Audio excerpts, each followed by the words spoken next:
So hope you guys doing very well. In this lecture we are going to discuss about keywords and identifiers in C. So keywords అంటే ఏంటంటే బేసికల్గా మనము నిన్న discuss చేసుకున్నాం కదా variables గురించి. So variables కంటే ముందు కొన్ని కీవర్డ్స్ని అయితే మనం యూస్ చేస్తాం. సో అందులో అవి 32 కీవర్డ్స్ ఉంటాయి. వాటిని అయితే మనం యూస్ చేసుకొని నెక్స్ట్ ఇంకా బేసికల్గా ఏమేమి ఉన్నాయో వాటన్నిటిని కూడా మనం యూస్ చేసుకోవచ్చు. సో అవి ఏంటివి అనేది ఇప్పుడు నేను మనతో డిస్కస్ చేస్తాను, చూడండి. సో కీవర్డ్స్ యాక్చువల్గా మనము డేటా టైప్స్ కింద కూడా మనం యూస్ చేస్తాం. కీవర్డ్స్ని డేటా టైప్స్ కింద యూస్ చేస్తాం. So keywords are nothing but data types. So we are having 32 keywords.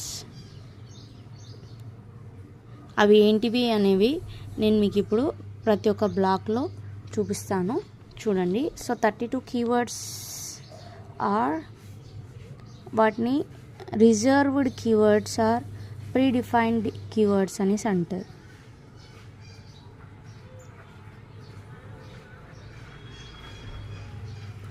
Reserved keywords అనేసి అంటారు.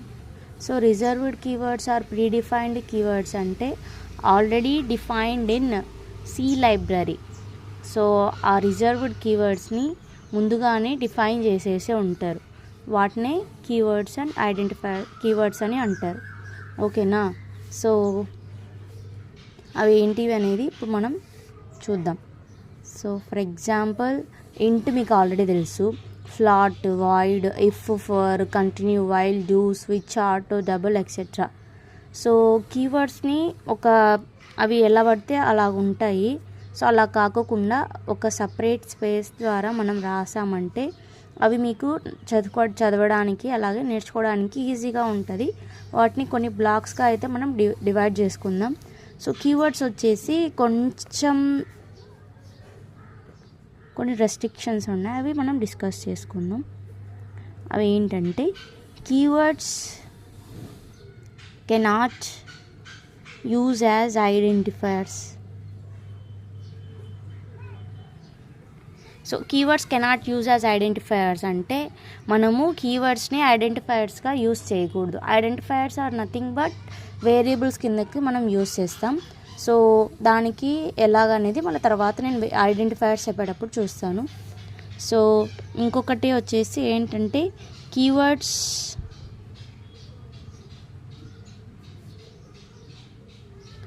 Right in small letters only. So we need to write the keywords in a small letters. Small లెటర్స్తోనే మనము దాన్ని mention చేయాలి. So capital లెటర్స్ని use చేయకూడదు. So అవి ఏంటివి 32 కీవర్డ్స్ అనేవి ఇప్పుడు మనం డిస్కస్ చేసుకుందాం, చూడండి. ఫస్ట్ అయితే ఇక్కడ నేను రాస్తాను.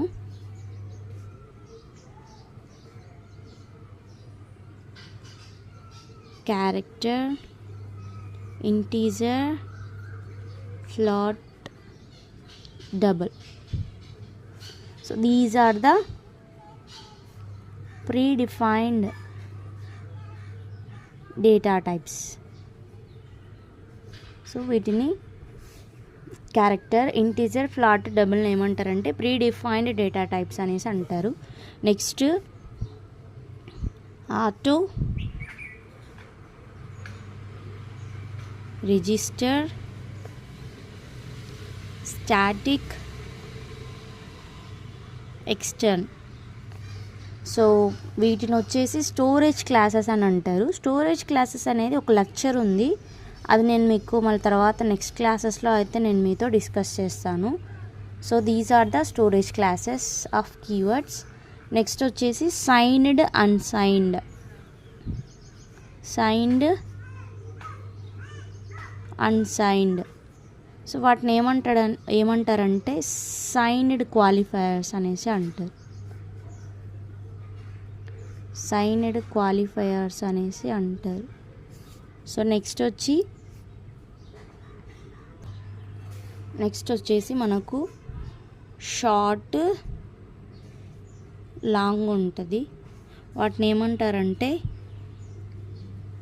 సైజు క్వాలిఫైయర్స్ అనేసి అంటారు. సైజు క్వాలిఫైయర్స్ 2, ఓకేనా. నెక్స్ట్ మళ్ళీ తర్వాత వచ్చి అవి 2. సో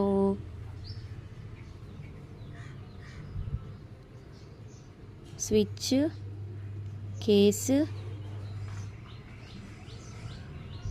డిఫాల్ట్, బ్రేక్, వీటిని ఏమంటారంటే control statements.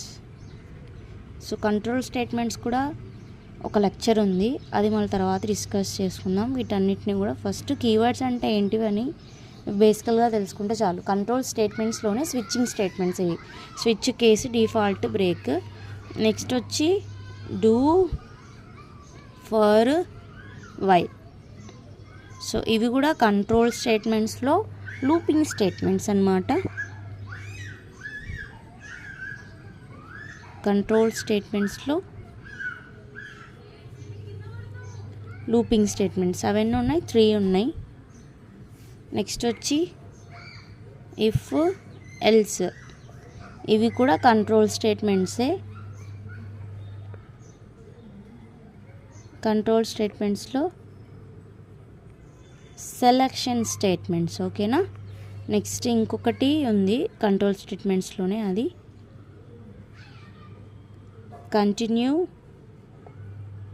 Go to. Those are control statements. So వాటిని సీక్వెన్స్ చేంజ్ స్టేట్మెంట్స్ అనేసి అంటారు.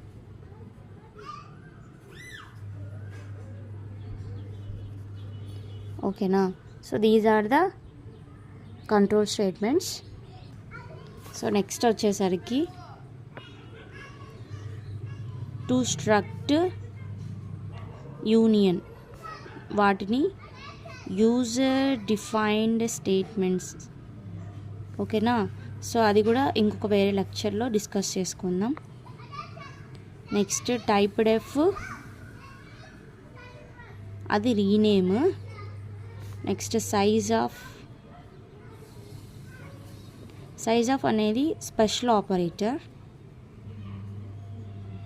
నెక్స్ట్ ఇంకా ఇవే బేసికల్గా వీటికి నేమ్స్ అనేది ఉన్నాయి కదా,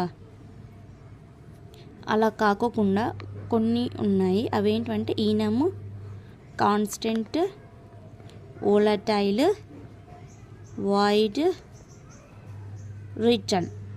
దోస్ ఆర్ ద 32 కీవర్డ్స్. ఇది కొంచెం చూడండి, 4, 4, 8, 10, 12,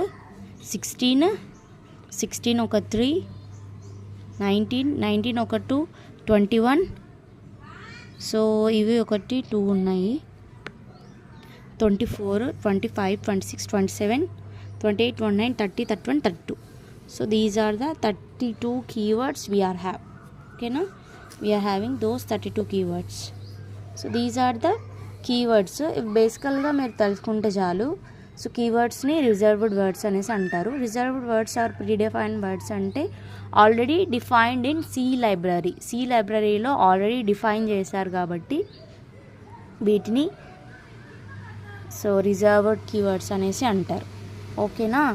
నెక్స్ట్ ఇప్పుడు ఐడెంటిఫైయర్స్ని మనం చూసుకుందాం. So identifier is nothing but variable. ఓకేనా.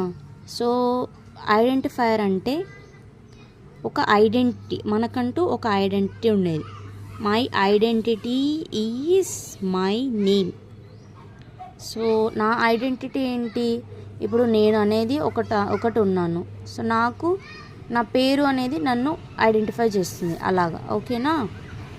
So the name of A variable, the name of variable or function is called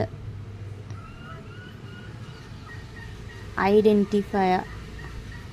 so variable యొక్క నేము అలాగే ఫంక్షన్ని మనం ఏమంటామంటే ఐడెంటిఫైయర్ అంటాము. బేసికల్గా ముందు ఆల్రెడీ డిస్కస్ చేశాను. సో డేటా టైప్ పక్కన ఏదైనా మనం చేస్తే దాన్ని వేరియబుల్ ఆర్ ఐడెంటిఫైయర్ అనేసి అంటారు. మీకు వచ్చిన కొన్ని రూల్స్ ఉన్నాయి, అవి మళ్ళీ ఒకసారి నేను డిస్కస్ చేస్తాను చూడండి. ఇలాగా మనం రాయొచ్చు. అలాగే నెంబర్స్ ఫస్ట్ ఉండకూడదు. అండర్ స్కోర్ ఇచ్చి రాయొచ్చు. Next some under score some ఇలా కూడా రాయొచ్చు. బట్ ఇందులో కొన్ని రాయకూడనివి ఉన్నాయి, అవి కూడా మనం డిస్కస్ చేసుకుందాం.